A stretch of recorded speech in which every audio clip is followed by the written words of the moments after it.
As the ongoing pandemic puts in-person events on hold, fashion designers and companies are finding new ways to use digital technology to present their collections, market their brands, and even host conferences.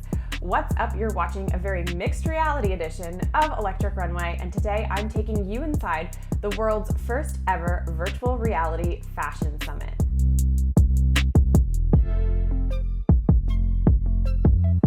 Welcome and welcome back. My name is Amanda Cosco, and I report on how technology is transforming the $2.4 trillion fashion industry. Before we get into the video today, I just wanted to disclose I'm wearing an augmented reality filter. In case you didn't know that, I'll put the name of it down here, as well as a link to the YouTube channel that I'm going to be starting on tips and tricks and how-tos when it comes to tech and media. So here on Electric Runway, we've been talking all about the intersection of fashion and technology. I want to continue to do that, but I've created another YouTube channel so I can share some lifestyle content with you that I think you might find fun. So anyways, you can check that out there. Before I get into this video, I just want to say a special shout out and thank you to Joanna from VR Vision.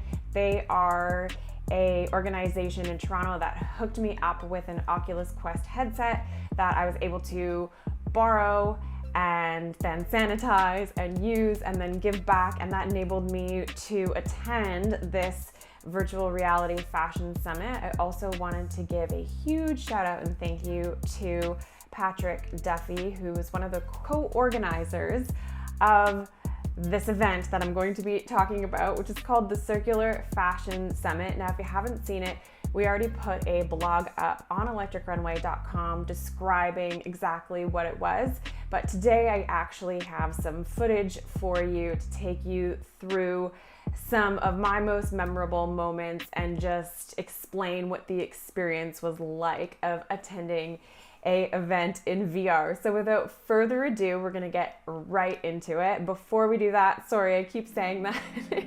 I'm supposed to also ask you to subscribe. So if you'd like more content on the future of fashion, then you're in the right place, so hit that subscribe button. Now, let's get into it for real.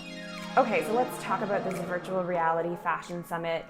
It was called the Circular Fashion Summit, and it took place 100% in virtual reality. It was hosted by Lablaco, and it invited attendees from all over the world to enter a shared virtual environment where we could interact, exchange, and network with one another.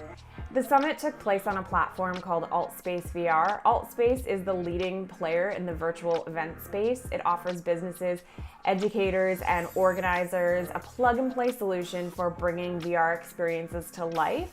So once inside AltSpace, you can search for events on a letterboard. Admittedly, there were some hiccups when I was trying to get into virtual reality because for some reason my username was different than the one that they had on the list. So I wasn't able to find the CFS event initially, the Circular Fashion Summit event, and I actually ended up floating around in cyberspace for a bit until I sorted it out with the event organizers. But it was okay because you could actually play basketball in the sort of like waiting area. So I was shooting virtual hoops while I was waiting to be admitted to the conference. Okay, so once I actually got into the event, it portaled you to this entrance. And the entrance was, you're basically like overlooking Paris, and you can see the Eiffel Tower, you can see all the roads leading to it, and the rivers, and there's this music playing. It's very, very immersive. And you basically turn around, and then there's this like portal entrance that you have to shoot yourself into. So there's been a lot of noise as of late around virtual events, whether this be meetings, conferences, runway shows, music performances. And while COVID has certainly prompted us to reimagine the ways we can connect via the internet, it has to be said that a live video or a Zoom is not virtual in the same sense as like virtual reality. Virtual reality actually enables your digital self to enter a new space entirely. So an example of how this is really immersive is how you can actually choose to appear to others within the virtual environment as you are represented by an avatar in the virtual space. So this is what my avatar looked like. And this is an example of how you could actually customize your avatar's clothing. There was not a ton of options, but you could certainly be playful with color. So the Circular Fashion Summit took place October 2020, so that was last month as of when I'm recording this. And it actually took place in Central Time Zone, because that's the time zone that they are in Paris. So true to the sort of global nature of the event and considering all the different time zones of people who would be attending from around the world, they made the executive decision to have it in Paris time or on Paris time, which meant for me in Toronto waking up at 5 in the morning to sit in the dark in my apartment and put this headset on to meet people from all over the world. So this is what it would look like when you'd meet somebody, when you'd run into another avatar at the event. You'd be able to hear their voice, which added such a interesting personalization aspect to the event. So if it was someone that you knew, it was like running into a friend. It was pretty amazing. So in addition to pushing the boundaries of how a fashion conference can be delivered, CFS also set forth some really ambitious goals for measuring their impact. The goals of this year's summit focused on streamlining design processes and prolonging the life of a single item of clothing. If you're interested in learning more about the action goals of CFS 2020, again, I'll put that link below. So now you have a better understanding of what the Circular Fashion Summit actually was. Now I want to share some observations with you. The first thing, I guess this is more just like a funny thing that happened rather than an observation. Well, the observation would be that people really care about what they look like, even when it's just their digital representation. I mean, that's why we have filters, that's why we have Photoshop, but it's really interesting. So I met this woman, Evelyn Sharma, and she's an actress, and I was meeting her in virtual reality, and she had made her avatar look exactly like her. And she chose a red dress and brown hair, and she looked really nice. And then she saw me, and I had made my avatar look like a creature, like a purple creature. I don't know what I was going for, but you saw the picture. And here's what she said to me. I have the clip. I love your avatar. It's just fabulous.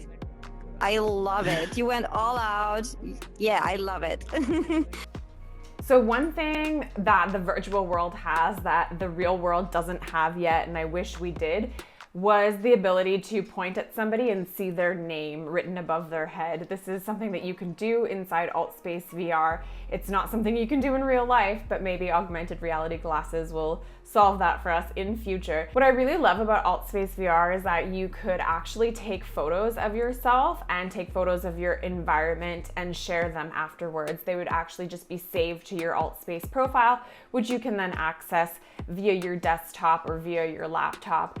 And I thought that was a really cool way of adding a kind of social sharing aspect outside of just the virtual environment. So the organizers had actually designed the event so that it looked like a traditional event inside the Grand Palais.